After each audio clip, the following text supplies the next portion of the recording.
Bueno, hoy vamos a hablar sobre un tema, digamos que muy importante y que a veces procuramos evitar porque es algo un poco incómodo de pronto de pensar, o porque tal vez lo hemos vivido y sabemos que es algo que duele, que afecta cuando un ser querido, cuando un familiar de pronto parte de este mundo, y es algo que pues de alguna manera nos muestra la condición caída del ser humano, pero que al mismo tiempo representa una gran oportunidad para poder evangelizar y para guiar a otras personas a Cristo en medio de ese contexto de aflicción. Entonces vamos a mirar Eclesiastés capítulo 7. Eclesiastés capítulo 7, leemos ahí el versículo 2. Amén. Vamos a comenzar con oración. Padre, queremos pedir de tu dirección en esta noche. Queremos que tú, por medio de tu Espíritu Santo, Señor, seas enseñándonos, redarguyéndonos, instruyéndonos, Señor, para que nosotros podamos prepararnos, Señor, en este tema que es tan importante y tan habitual, Señor, en nuestra generación. Oramos para que tú nos des de tu gracia, Señor, y nos ayudes a ser edificados, Señor, y a poner en práctica todos los principios que vamos a estar viendo, Señor, en esta noche. Oramos para que tú seas exaltado, Señor, y que tú nos dirijas, Señor, conforme a tu buena y perfecta voluntad en este estudio. Te lo pedimos, Señor, en el nombre de Cristo Jesús. Amén y amén. Bueno, hermanos, entonces Eclesiastés capítulo 7, versículo 2 dice algo bastante curioso, ¿no? Dice que mejor es ir a la casa del luto que a la casa del banquete. ¿Por qué diría Salomón algo así? ¿Dónde vemos generalmente a las personas sonriendo o tal vez, no sé, echando carcajadas? ¿En la casa del banquete o en la casa del luto? ¿Cierto? Generalmente cuando uno los ve como felices externamente es en la casa de banquete. Pero Salomón dice no, es mejor ir a una casa de luto. Entonces, ¿por qué creen ustedes que Salomón considera que es mejor una casa de luto que una casa de banquete? ¿Alguien?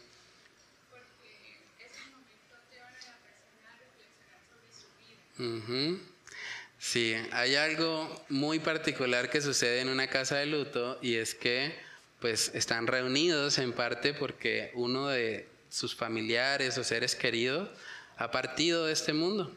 Y de alguna manera eso hace que las personas estén un poco más dispuestas a meditar seriamente sobre sus propias vidas, porque cada funeral hasta cierto punto da un testimonio de lo que va a experimentar un día cada ser humano. Cuando nosotros vamos a una casa de luto, cuando vemos una persona en un ataúd, debemos ser conscientes que un día nosotros vamos a ser los que vamos a estar ahí. Y cuando nosotros pensamos en eso o reflexionamos en eso, realmente vamos a tener mayor sabiduría que en una casa de banquete, donde tal vez la gente está, digamos que viviendo de forma muy ligera, muy superficial, y no está meditando seriamente en su eternidad.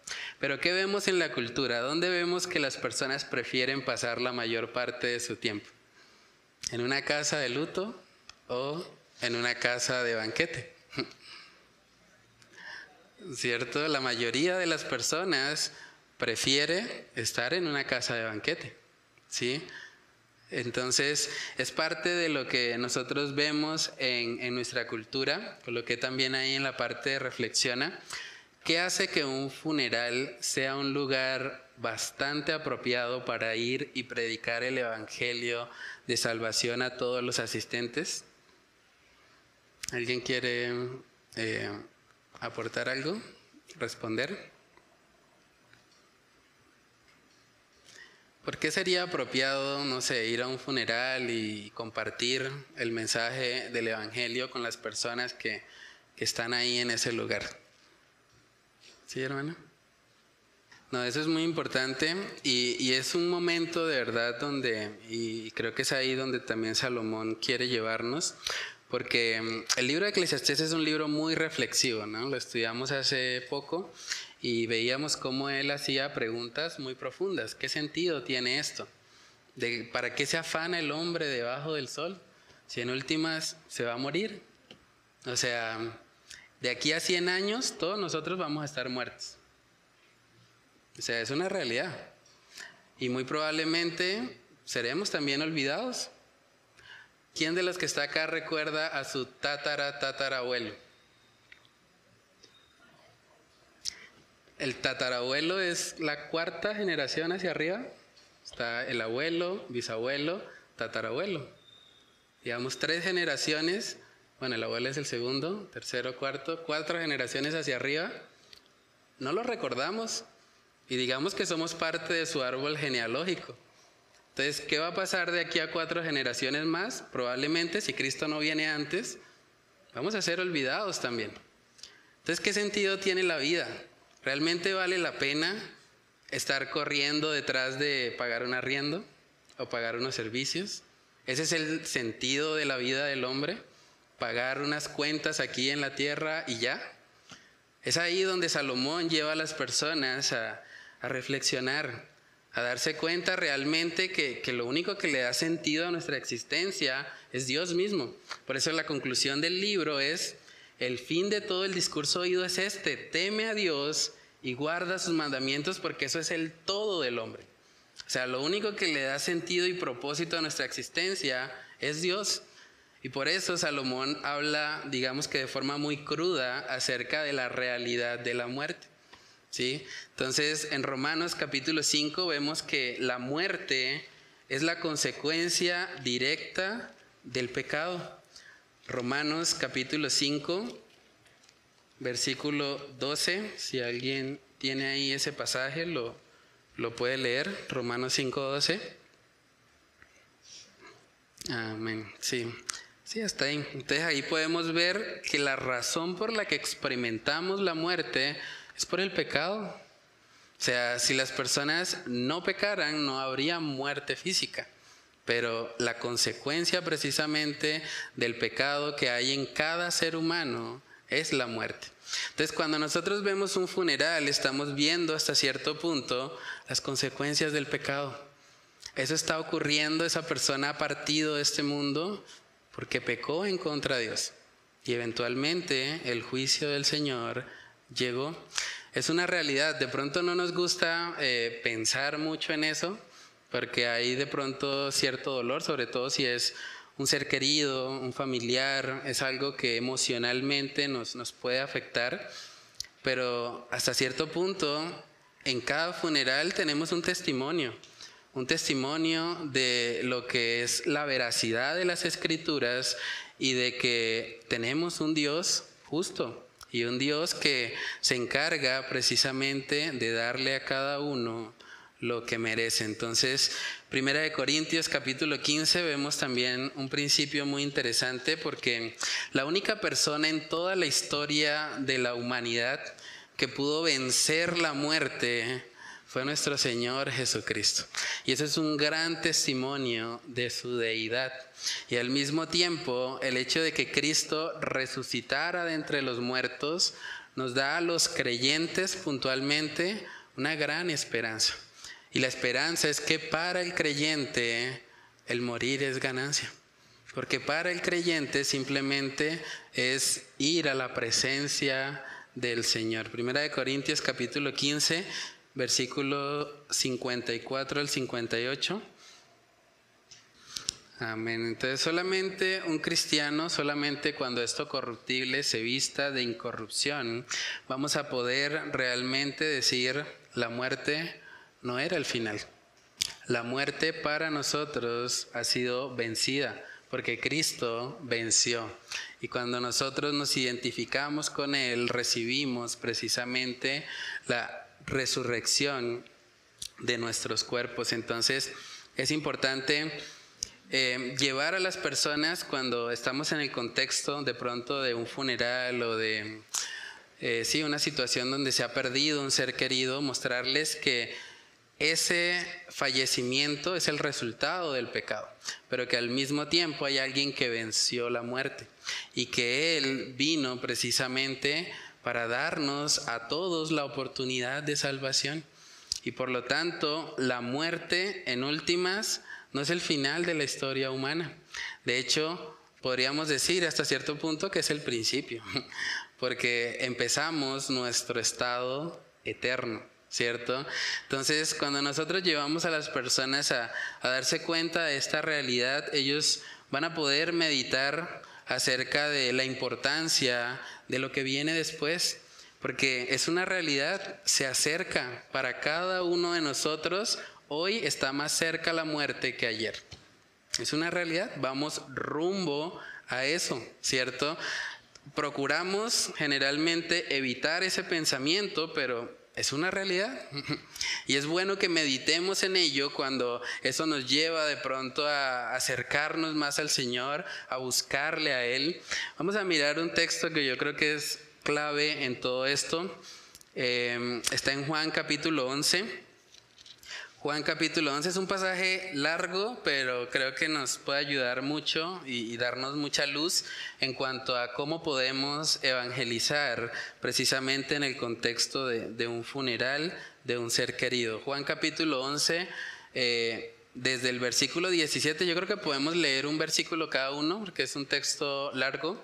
Ahí está el pasaje donde muere Lázaro y más adelante nuestro Señor Jesús lo resucita. Pero es interesante ver ahí cómo el Señor aborda a estos familiares que están tristes, que están afligidos, que están desconsolados, y cómo Él los lleva precisamente a poner la mirada en las cosas eternas. Juan capítulo 11, yo leo el versículo 17 y podemos ir rotando hacia allá, 18, 19. Entonces dice Juan 11, 17, vino pues Jesús y halló que hacía ya 4 días que Lázaro estaba en el sepulcro.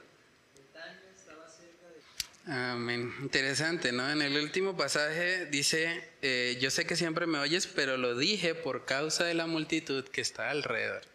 O sea, en un contexto de tristeza, donde estaban tal vez muy afligidos por la muerte de Lázaro, el Señor aprovechó esa oportunidad para darle un mensaje a la multitud que estaba alrededor y para que se dieran cuenta de que Él era el Mesías.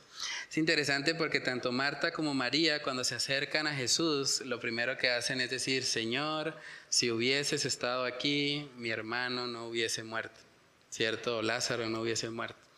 Y es muy común cuando de pronto hay una persona que está desolada, que no entiende de pronto por qué. Hay muertes que son muy dolorosas en el sentido de que son muertes inesperadas. Hay personas que mueren en un accidente, hay personas que tal vez muy jóvenes por algún error, bueno, situaciones también difíciles, incluso suicidio en algunos casos.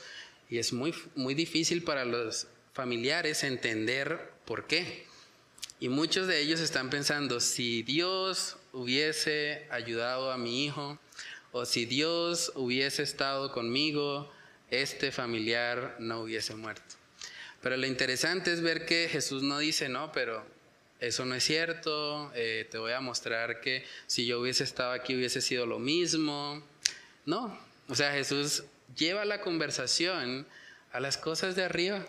Jesús dice, en últimas, el que cree en mí, aunque esté muerto, vivirá.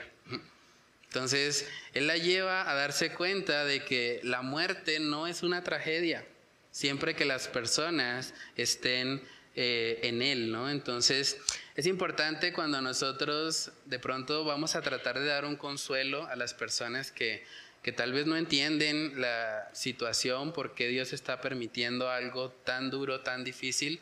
Es importante decirle a esas personas que hay un Dios soberano, que hay un Dios que está al control de todas las cosas y que aunque nosotros no entendamos su obrar, podemos descansar en que sus planes y sus caminos siempre son mejores que los nuestros. Una vez a mí me tocó ir a un funeral que ha sido tal vez de los más duros a los que he ido, porque fue un caso de un muchacho que mataron por error. O sea, iban a matar a otra persona, pero casualmente le dieron la orden al sicario y le dijeron, tiene camisa gris, y ese muchacho tenía camisa gris exactamente igual a la de la persona que iban a matar, y el sicario llegó y le quitó la vida. El hombre era totalmente inocente, no sabía nada de los problemas en que estaba el otro, pero fue muy difícil hablar con la mamá de esa persona. La mamá me decía, ¿por qué? ¿Por qué Dios permitió eso? Explíqueme. Claro, yo me acerco como pastor y ella me dice, dígame por qué. Yo la llevé a Isaías 55. Le dije, yo no entiendo.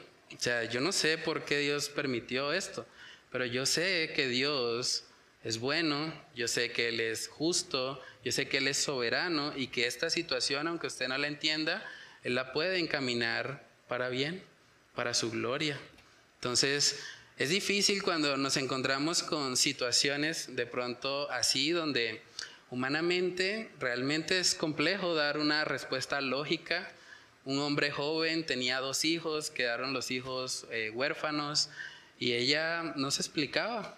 Su esposa quedó viuda, la esposa también me preguntaba por qué él, por qué no el que iban a matar. Y es difícil, o sea, emocionalmente puede llegar a ser muy fuerte, pero debemos apuntar a las personas siempre hacia Cristo Jesús. Y eso es importante cuando nosotros tenemos la oportunidad de pronto en un funeral de ir y compartir el evangelio. Algo también que pasa mucho, especialmente cuando nos identificamos como cristianos en nuestra familia, es que generalmente nos dan la oportunidad de dar unas palabras. No sé si de pronto les ha pasado, pero hay cierto respeto, o por lo menos de pronto en la mayoría de las familias es así. Cuando hay un momento de pronto de pérdida de un familiar y demás, y lo que mucha gente espera en ese momento es que el cristiano dé unas palabras, o sea, que el cristiano pueda como hablar, dar un mensaje de esperanza, de ánimo, y es una gran oportunidad. O sea, de verdad que son oportunidades que debemos aprovechar. Hace relativamente poco tiempo yo estuve en el funeral de mis 2 abuelos. Mi abuelita falleció y a los 7 días falleció mi abuelo. Eran muy unidos, tenían más de 50 años de matrimonio y bueno, básicamente no pudieron vivir el uno sin el otro. Y tuve la oportunidad en ambos funerales de compartir la palabra a mi familia. Muchos diciendo que eran católicos, apostólicos, romanos, que no les interesa, pero en ese momento realmente tuvieron la oportunidad al menos de escuchar la palabra de Dios, y algunos fueron inquietados, algunos después de eso se me acercaron, me hicieron más preguntas. Entonces son oportunidades que de verdad debemos pedirle al Señor que nos ayude, que podamos aprovecharlas, porque las personas están un poco más conscientes cuando ven la realidad de la muerte. Muchas personas de pronto creen en su vanidad que la muerte es algo lejano, como que todavía no me toca. Eso es como para los abuelitos, los que están muy enfermos. Pero la muerte puede llegar a cualquiera de nosotros. Hay jóvenes que están muriendo en este instante. O sea, es una realidad. Uno puede buscar las estadísticas y los que mueren cada día no son solamente los abuelitos. También hay gente joven que está partiendo de este mundo. Entonces, cuando nosotros somos conscientes de esa realidad, el Señor puede usarnos para que en un contexto tal vez de dolor por la muerte de un familiar, podamos ir y llevar el evangelio. En el libro de Eclesiastés, capítulo 8, versículo 8, hay un texto muy interesante porque nos muestra precisamente eso, que nadie tiene potestad sobre su propia vida, solamente Dios. Eclesiastés capítulo 8, versículo 8. Si alguien lo tiene ahí, lo puede leer. No hay hombre que tenga potestad sobre el espíritu para retener su espíritu, ni potestad sobre el día de la muerte. No hay nadie. Hay gente que de pronto ha pensado, no, yo estoy ya protegido, tengo un castillo para protegerme, estoy muy fuerte, y de repente llega un cáncer. De repente llega un problema cardíaco, de repente llega algo que no se esperaba. y puede perder la vida en cualquier momento. Entonces, cuando nosotros estamos en un funeral, es importante hacerle ver a las personas que ellos pueden ser el siguiente. O sea, algo que les ayuda un poco a reflexionar es, con el mismo cajón podemos mostrarle y decirle, usted va a ser el próximo que va a estar acá. Así que hoy es el día de salvación, dice la Biblia, no es mañana, no es pasado mañana. Aproveche la oportunidad que Dios le está dando hoy, porque usted es un privilegiado si está respirando, porque no lo merece. Entonces, cuando nosotros llevamos a las personas en ese contexto a que puedan reflexionar sobre la fragilidad del ser humano, sobre cómo la muerte puede llegar en cualquier momento, aún de forma inesperada, eso generalmente puede ayudar a que las personas estén un poco más receptivas a lo que es el mensaje del Evangelio. Entonces coloqué ahí también en la parte de aplica que no nos gusta mucho pensar en la muerte física, pero la realidad es que en cualquier momento nos puede llegar a pasar, tanto a nosotros como a algún ser querido. Por eso es muy importante que estemos a cuentas con Dios y que exhortemos a nuestros amigos y familiares cercanos para que se arrepientan genuinamente de sus pecados y crean en Cristo como el único camino para la salvación de sus almas. Hace 15 días cuando hablábamos del tema del infierno, de verdad es impactante ver la historia ahí del rico y Lázaro, en Lucas 16, vamos a verlo ahí nuevamente, porque una de las cosas que este hombre pedía, aún estando en un lugar de tormento, era que fueran a sus familiares a compartirles.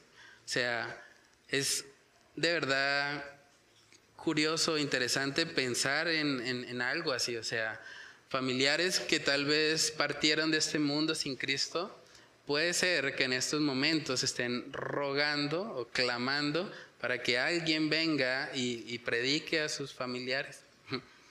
O sea, es tanto el tormento, es tanto el dolor que se experimenta en el infierno, que lo que desean ellos es que otras personas no vayan allá. Lucas capítulo 16, versículos del 27 al 28. Tremendo eso, ¿no? O sea, pensar en que pueden haber familiares en un lugar de tormento, rogando y clamando para que haya alguien que predique y que impida que tal vez algunos de nuestros familiares lleguen a ese lugar de tormento. Eso es algo realmente impactante y es algo que podemos usar también al momento de evangelizar. O sea, la Biblia nos muestra que hay personas en el infierno que anhelarían que sus familiares no estuvieran ahí.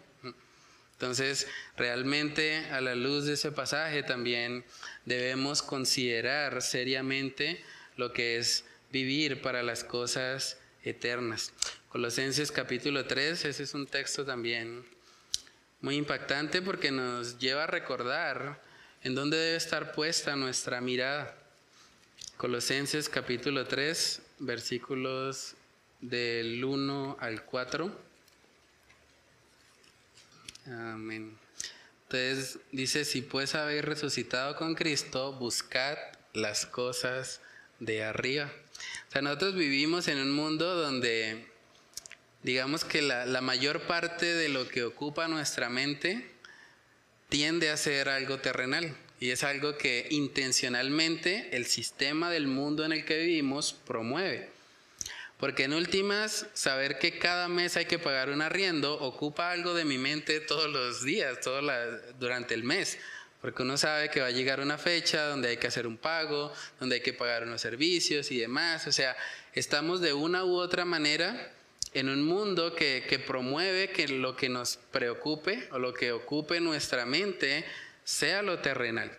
Pero Pablo le dice acá a los creyentes de Colosas, ustedes deben poner la mira en las cosas de arriba, no en las de la tierra. ¿Sí? No quiere decir que sea malo, obviamente, pagar el arriendo, los servicios, ni nada de esto, pero debemos tener claro que tenemos un propósito mayor que esto. O sea, si yo vivo mi vida simplemente como en modo automático, como que estoy sobreviviendo, estoy haciendo lo que se supone que debo hacer, pues realmente no estoy viviendo para lo eterno. Yo debo ser consciente de que yo estoy acá en la tierra, pero soy un extranjero y peregrino en este mundo.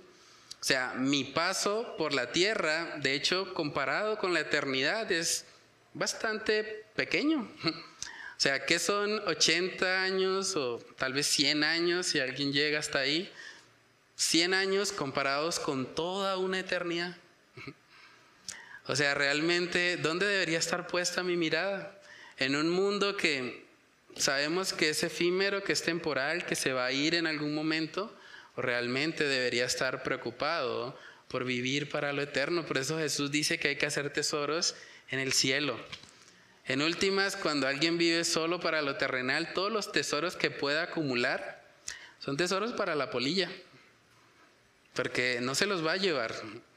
En cambio, cuando una persona vive para lo eterno, cuando la mirada está puesta en el cielo, esa persona va a poder tener tesoros por toda la eternidad.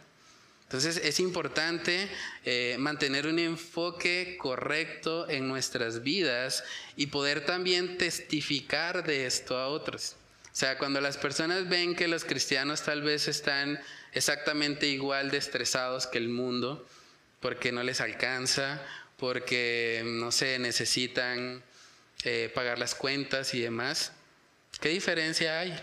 En cambio, cuando un cristiano, a pesar de las dificultades financieras que pueda enfrentar, él reconoce y alaba al Señor y dice, bueno, en últimas, decía el apóstol Pablo, todo lo que yo estoy sufriendo acá es una leve tribulación momentánea, comparado con el excelente peso de gloria que voy a tener en Cristo Jesús. Y es el poder de poner la mirada en lo eterno. De hecho, las personas que más han influenciado el mundo, en el buen sentido de la palabra, los misioneros, los cristianos que han impactado de una u otra manera a este mundo terrenal, son los que han vivido con la mirada puesta en lo eterno. Esos hombres que uno ve que están dispuestos a perderlo todo, su familia, sus posesiones y demás, y que no les importa, esos hombres son los que han hecho más hasta cierto punto porque el evangelio se ha predicado. Este libro que tenemos hoy acá y el privilegio que tenemos de leerlo en español, en parte es por la sangre de muchos hombres misioneros que vivieron para lo eterno, que no les importó, que realmente sabían que este mundo es efímero, que este mundo tarde o temprano va a pasar, pero que ellos tenían algo mejor en Cristo Jesús. Entonces, cuando nosotros vemos todo eso, realmente debemos poder mostrarle a las personas que para el creyente el morir es ganancia, que realmente tenemos un tesoro en los cielos y que vivimos para eso. También coloqué ahí en la parte de razona, y es importante esto cuando vamos a un funeral. A veces podemos ir a un funeral donde pues no sabemos si esa persona realmente fue salva o no. Y es importante, aunque estamos en un contexto de pronto de mucha gente triste y demás, nosotros no podemos mentir para tratar de consolar a las personas respecto a su estado eterno. O sea, no podemos llegar y decirle al familiar, tranquilo, su familiar está con Dios. Si era una persona que no vimos fruto de salvación en su vida, no podemos afirmar eso.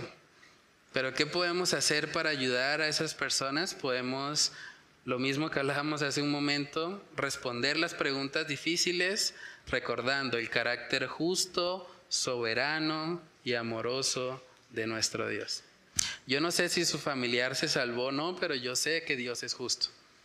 Yo sé que Dios es amor. Yo sé que Dios es soberano. Y si Él permitió eso, algún propósito puede tener. Y sea lo que sea, yo puedo descansar en que los planes de Dios son mejores que los míos. Y que aunque me hubiese gustado tenerlo más tiempo, Dios, que es más sabio que yo, decidió que hasta ahí iba a llegar su vida. Y podemos guiar a las personas para que encuentren en Dios el consuelo que necesitan para esa tribulación. Vamos a mirar Isaías capítulo 55, versículos del 8 al 9. Este texto también es muy útil, sobre todo cuando hablamos con personas que no entienden o que están frustradas al ver que Dios permitió una muerte inesperada. Isaías capítulo 55, versículos del 8 al 9. Si alguien tiene ahí ese pasaje, lo puede leer. Amén. Entonces los pensamientos, los caminos de Dios son mayores que los nuestros. Y podemos decirle a las personas, a veces no vamos a entender. Hay cosas, sobre todo cuando hablamos del tema del sufrimiento, que realmente es difícil. Hace poquito, bueno, les cuento un poco, estoy gestionando para ver si podemos ir el otro mes. Bueno, en enero sería, porque en diciembre probablemente vayamos a visitar a los abuelitos, para ver si vamos a la Fundación Cardiovascular y llevar el evangelio a unos niños con cáncer. Y de verdad es fuerte. O sea, ver un niño de 7, 6, 8 años, sin cabello, enfrentándose a una quimioterapia, sin saber si va a sobrevivir el día de mañana. O sea, humanamente es difícil tener una respuesta lógica para eso. Pero ¿en qué descansamos? En que Dios sí sabe. En últimas, aunque nosotros no entendemos, aunque nosotros somos limitados, Dios está al control. Y si Dios está permitiendo eso, es por un propósito glorioso que aunque nosotros como criaturas limitadas no entendamos, podemos descansar en Él. Y hay que llevar a los niños y a las personas que están sufriendo a poner siempre la mirada en el Señor y a recordar que Él es la razón de ser de nuestras vidas. En el libro de Job, capítulo 42, saben que Job vivió también mucho sufrimiento difícil, digamos, de explicar. Porque uno puede entender que Dios haya probado, que Dios haya permitido de pronto una tribulación en la vida de Job, pero cuando pensamos en las almas de sus hijos que murieron, simplemente cuando llegó ahí Satanás para de alguna manera tratar de hacer tropezar a Job, y es difícil, o yo creo que debió haber sido difícil para Job, y es lo que él evidencia también a lo largo del libro, entender por qué. O sea, ¿por qué Dios permitiría algo así si él estaba viviendo en integridad? Sus amigos llegaron a desprestigiarlo, a decir, no, Job, tú debes tener algún pecado, hay algo o sea, esto que te está pasando es porque Dios te está castigando, porque tú debes tener un pecado oculto. Y Job dice, pero yo he vivido en integridad, he tratado de agradar al Señor. Y él no podía entender. Pero al final del libro, en Job capítulo 42, vemos que él habla directamente al Señor y él nos muestra dónde él pudo encontrar gozo y fortaleza, aún a pesar de no entender, porque Dios no respondió sus preguntas. Job capítulo 42, versículos del 1 al 6, vamos a verlo. Tremendo eso, ¿no? ¿Dónde encontró Job consuelo? En Dios. No en entender por qué Dios le había quitado la vida a sus hijos. No en entender por qué perdió sus posesiones, aunque eventualmente el Señor le restituyó. Pero hubiese sido muy difícil para Job pensar en las almas de sus hijos. Pero el Señor simplemente permitió que Job encontrara en él el consuelo que su alma necesitaba. Entonces, cuando vemos personas atribuladas, personas que están de pronto en una situación donde no entienden por qué están pasando eso, por qué Dios permitió que el familiar partiera y demás, hay que llevarlos a Dios. Hay que ayudarles a que ellos puedan ver la mano del invisible, que puedan ver al Todopoderoso, que puedan ver los atributos de Dios.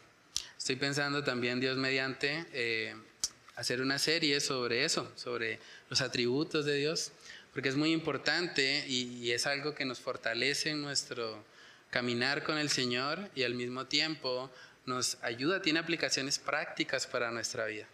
Cuando yo soy consciente de quién es Dios, de quién es mi Salvador, de quién es el que me ha permitido estar donde estoy, el que me ha creado, el que me formó en el vientre de mi madre, eso me ayuda a tener muchas respuestas en mi vida.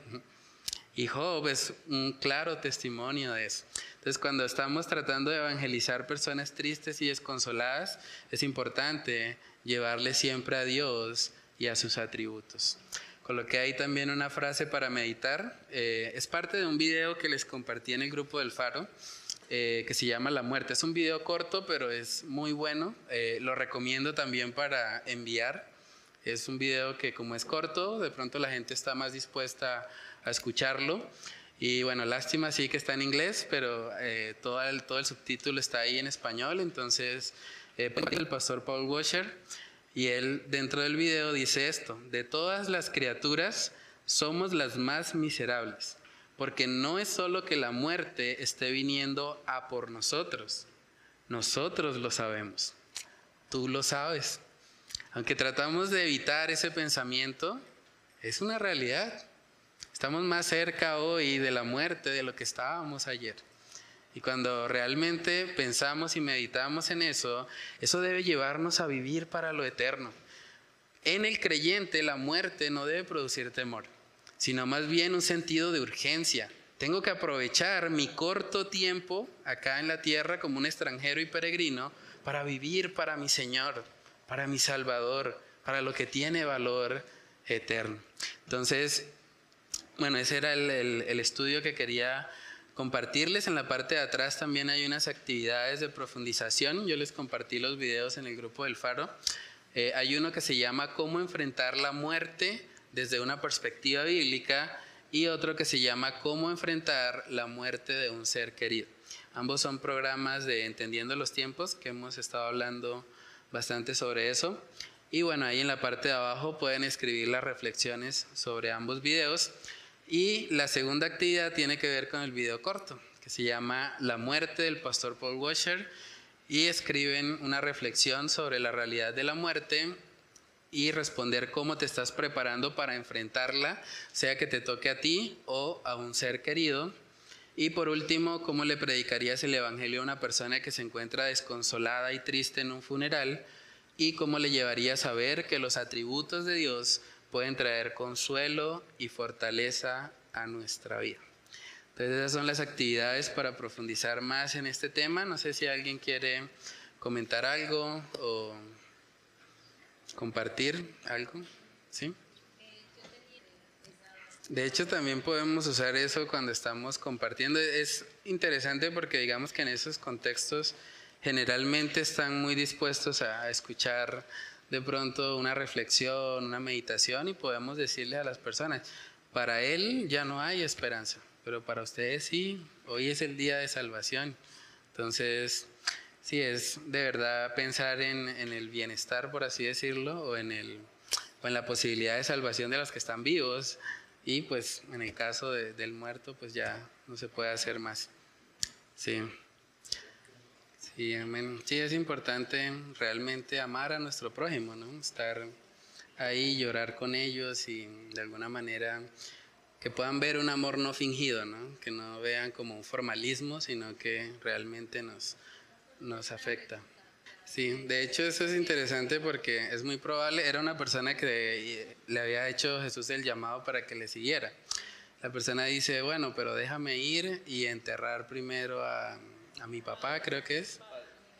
Y eso es interesante porque en el contexto judío, ir a enterrar al papá también implicaba el hecho de ir a reclamar la herencia por la muerte de su padre. Es muy probable que él estuviese pensando, bueno, yo no me puedo ir todavía porque yo no he reclamado la herencia. O sea, ¿cómo me voy a ir detrás de Jesús si no? Primero tengo que asegurar lo mío. Pero bueno, en última Jesús le dije, deja que los muertos, porque en últimas esas personas espiritualmente estaban muertas, y iban a ir y a enterrar a un muerto físico, ¿no? Entonces Jesús les dice, deja que los muertos entierren a sus muertos y ven y sígueme. O sea, la prioridad de un discípulo de Cristo debe estar en lo eterno, no en una herencia, no en de pronto ir detrás de un familiar y demás. Entonces, digamos que probablemente sí tenga que ver con eso, ¿no? Que era la motivación de su corazón, realmente no era consolar a sus familiares ni nada. No, y hay que entender que en últimas él tenía un llamado, ¿no? A ir a Cristo.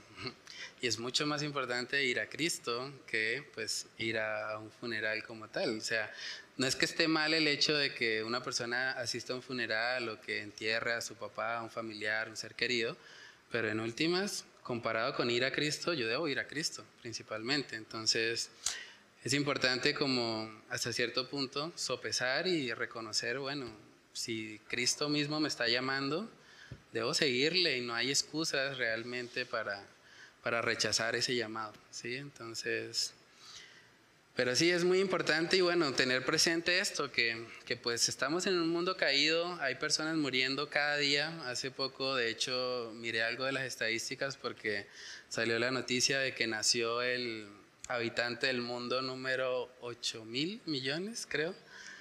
Y bueno, ahí salía algo también de que más o menos cada día mueren 250.000 personas, si mal no recuerdo, y uno dice, es impresionante. Y aquí en Colombia también están muriendo muchas personas. Es probable que familiares, tal vez no hoy, o bueno, quién sabe lo que el Señor permita, pero en algún momento es probable que tengamos que ir a un funeral, tal vez de un ser querido, tal vez de un familiar. Y es fuerte, no nos gusta pensar en eso, pero es una realidad. Los que somos hijos, es probable que tengamos que ir al funeral de nuestros padres. O sea, tal vez no queremos pensar mucho en eso, pero tal vez va a pasar y debemos estar preparados para que en ese día podamos aprovechar esa oportunidad para predicar el evangelio a los que quedan con vida, ¿sí? Entonces, que el Señor nos ayude a poder aplicar el estudio de hoy. No sé si alguien más quiere comentar algo. ¿No? Bueno, vamos entonces a orar y a pedirle al Señor que nos ayude a poner en práctica lo aprendido. Padre Celestial, te damos muchas gracias, Señor, por tu misericordia. Gracias porque si estamos hoy aquí, Señor, si estamos respirando, es solo por tu misericordia, Señor. Es solo porque tú eres un Dios bueno, Señor, un Dios que se compadece, Señor, de aquellos que no lo merecen, Padre. Gracias porque nos has permitido estar hoy con vida, Señor. Gracias porque nos has permitido hacer este estudio, Señor, que nos ayuda a reflexionar en la realidad de la muerte, Señor. Todos, tarde o temprano, nos vamos a ver enfrentados a ella, Señor, sea porque nosotros mismos morimos o porque hay familiares, amigos, conocidos, vecinos que parten de este mundo, Señor. Ayúdanos a llorar con los que lloran, ayúdanos a llevar un mensaje de consuelo, un mensaje de esperanza a estas personas, Señor. Que si la persona que muere es creyente, Señor, podamos mostrar cómo bíblicamente para el creyente el morir es ganancia, Señor. O que si esa persona tal vez no era creyente o no estamos seguros, Señor, que podamos llevar a sus familiares a descansar en tus atributos, Señor, en quién tú eres y en cómo tú obra, Señor, de formas que a veces humanamente no entendemos, pero que en ti, Señor, podemos encontrar el consuelo y la fortaleza para nuestras almas, Señor. Ayúdanos a aprovechar cada oportunidad que tengamos, Señor, de ir a un funeral, a una casa de luto, para que llevemos el evangelio, Señor, para que les hablemos a las personas de la necesidad que tienen de arrepentirse y creer en ti, Señor. Ayúdanos a recordar lo que hemos estudiado en esta noche, Señor, y que podamos ponerlo en práctica, Señor, en el momento que sea necesario. Oramos para que tú te glorifiques, Señor, y que por medio de tu Espíritu Santo seas recordándonos y ayudándonos a poner en práctica, Señor, esto que hemos estudiado en esta noche, Señor. Padre, que solo tú seas exaltado por medio de la aplicación de esta tu palabra. Te lo pedimos, Señor, en el nombre de Cristo Jesús. Amén y amén.